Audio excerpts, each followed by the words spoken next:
Oi, eu sou o João Vitor Barroso e vou estar explicando agora o trabalho que eu fiz junto com o Luiz Ramires, que é o trabalho dos grafos direcionados.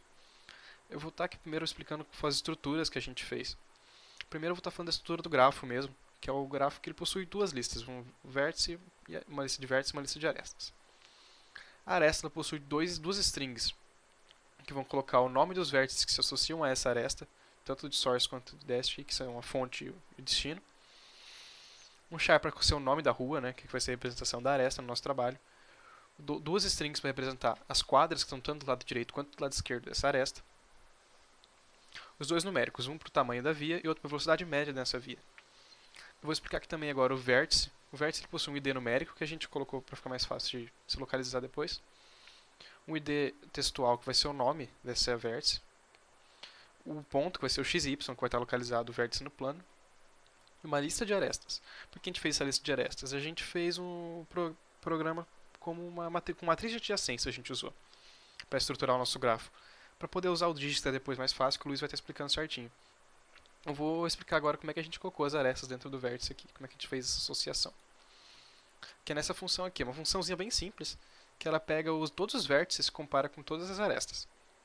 Se esse vértice tiver ou como source, ou como fonte dessa aresta, ou se ele for o destino dessa aresta, ele entra nesse vértice. É isso aí. Agora eu vou mostrar também, e como a gente usou, agora eu vou mostrar como é que foram alimentadas as matrizes desse trabalho. A gente teve que criar duas matrizes aqui, né? A gente criou a matriz do tempo, que é o tempo médio que vai levar para chegar de um ponto ao outro, né? Que a gente pega o comprimento sobre a velocidade. A gente teve também que fazer a matriz de distância, que é só o comprimento das vias, né? Colocado na matriz. Bom, como é que funciona isso aqui? A gente pega primeiro um vértice, a gente inicializa a matriz, né? A gente pega um vértice, a gente pega a gente vai pegar todas as arestas desse vértice e comparar com todas as arestas de todos os outros vértices para ver que se elas forem iguais, se a mesma aresta está em dois vértices e essa aresta for a fonte esse vértice for a fonte daquela aresta, a aresta com a linha desse vértice e a coluna do vértice que vai estar recebendo vai receber o valor ou do tempo ou 9999, que a gente colocou um valor bem alto, para o caso da velocidade ser igual a zero, né? Que daí não tem como se mover dentro da via. E aqui também, se for o contrário, né? Se o vértice que a gente está analisando ele for o vértice destino da via, a gente vai colocar a coluna da matriz vai ser esse vértice e a linha da coluna vai ser a linha da matriz, perdão, vai ser o outro vértice, o ID do outro vértice. Agora o Luiz vai estar explicando o algoritmo de Dijkstra, que é o que a gente usou para achar o caminho mais curto entre dois vértices. Então a gente tem a função aqui do Dijkstra, que vai ser basicamente o algoritmo dele, e vai ser uma função int que vai receber a fonte da onde a gente está partindo, ou seja, o índice do vértice da onde a gente sai, o índice do vértice onde a gente quer chegar, a matriz que representa o grafo, então nela vão ter as distâncias de um vértice a outro, a gente vai ter o tamanho também da linha ou da coluna dessa matriz para a gente poder criar os vetores. E aqui um vetor caminho para a gente poder modificar ele dentro da função e também manter os valores dele fora da função, como se a gente estivesse retornando ali também. Então, aqui a gente tem as inicializações, né? A gente está declarando as variáveis para auxiliar a gente, né? Que são para percorrer o for ou também para percorrer a matriz. A gente tem um contador de passos e a gente tem os vetores aqui. Os vetores de pesos vai ser basicamente a distância da partida até o vértice que está sendo analisado, que vai ser do índice, né? O caminho que a gente vai percorrer basicamente e o vetor de vértices que foram visitados.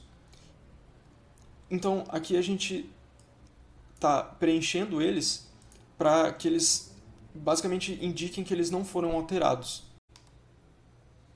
Depois disso, a gente vai começar de fato a análise.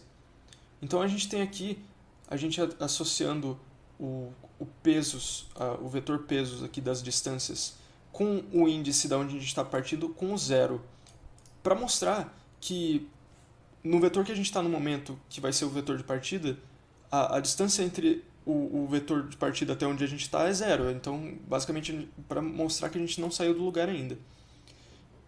E aqui vai ser o for que vai fazer a análise.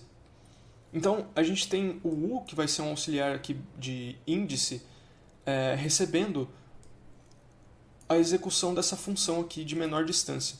Aqui, se a gente voltar, basicamente o que ela vai fazer é pegar a menor distância que a gente já percorreu e ver qual que é o índice do vértice que corresponde a essa distância.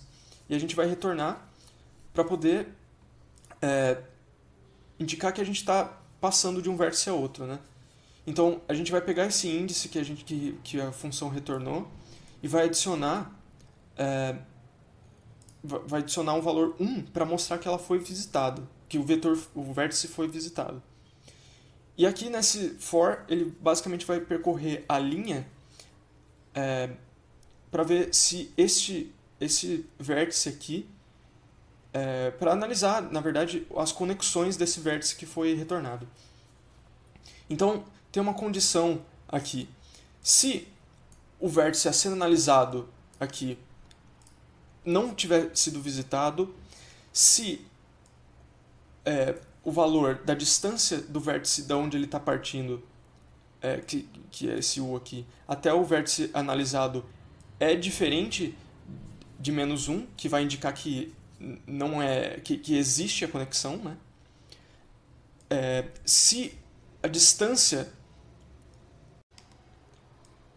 distância percorrida até agora não é infinita, né?